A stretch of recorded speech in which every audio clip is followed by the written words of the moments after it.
Assalamualaikum warahmatullahi wabarakatuh. Kaum muslimin dan muslimat yang berbahagia. Di antara tanda-tanda datangnya hari kiamat adalah banyaknya terjadi gempa. Gempa atau bahkan mungkin tsunami yang berasal dari dasar samudra yang dengan kekuatan yang dahsyat, ia kemudian melanda daratan dan menghapus seluruh daratan. Itulah kurang lebihnya gambaran kiamat. Akhir-akhir ini kita sering mendengar kabar bahwa belahan bumi lain telah dilanda gempa. Kaum muslimin dan muslimat yang berbahagia, kita tidak akan membahas tentang gempa ataupun hari kiamat. Namun kita akan berbicara mengenai bencana, musibah yang melanda umat manusia akhir-akhir ini.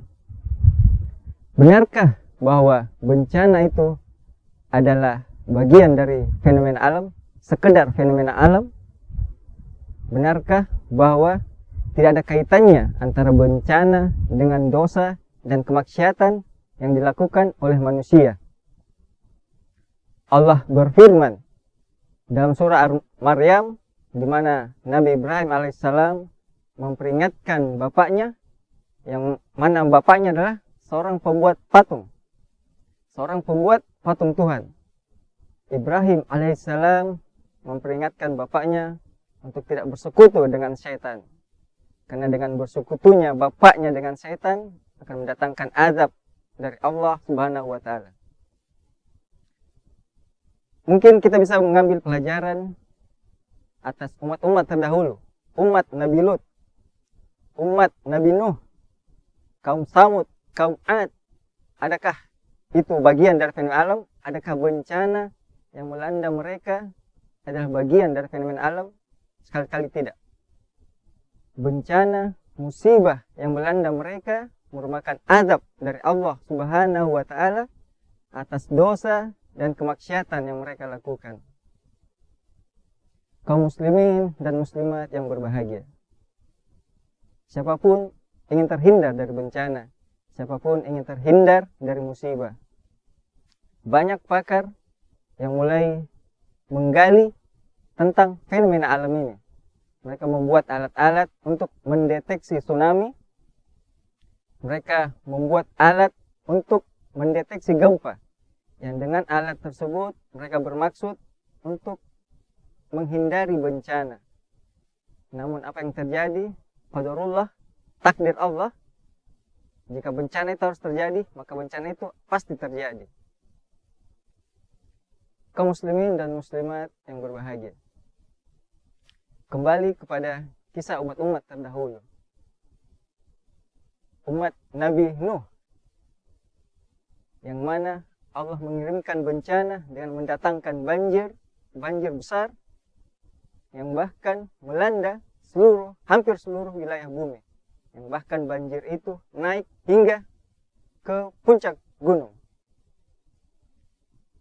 Kaum muslimin dan muslimat yang senantiasa mendapatkan limpahan rahmat dari Allah Subhanahu wa Ta'ala,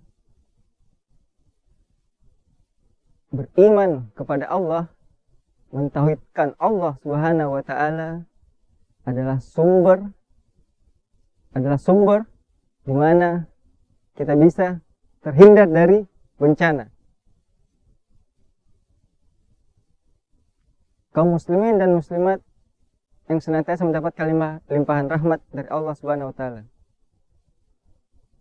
mentauhidkan Allah Subhanahu wa Ta'ala merupakan pokok untuk terhindar dari bencana. Kita mungkin melihat dewasa ini di mana saudara-saudara kita sujud kepada Allah Subhanahu wa Ta'ala. Mereka datang ke masjid, mereka sholat di dalamnya, seakan-akan mereka hanya menyembah kepada Allah Subhanahu wa Ta'ala. Namun ketika terjadi suatu perayaan-perayaan tertentu, suatu peristiwa-peristiwa tertentu, mereka pun melarung sesajen di lautan. Mereka sholat, mereka menyembah Allah Subhanahu wa Ta'ala, namun mereka pun menyembah yang lainnya. Apakah ini ciri-ciri tauhid? Bukan. Ini bukanlah ciri-ciri tauhid. Namun ini adalah bagian dari dosa dan kemaksiatan yang bisa mendatangkan murka Allah, yang bisa mendatangkan azab dari Allah Subhanahu wa taala. Kaum muslimin dan muslimat yang berbahagia,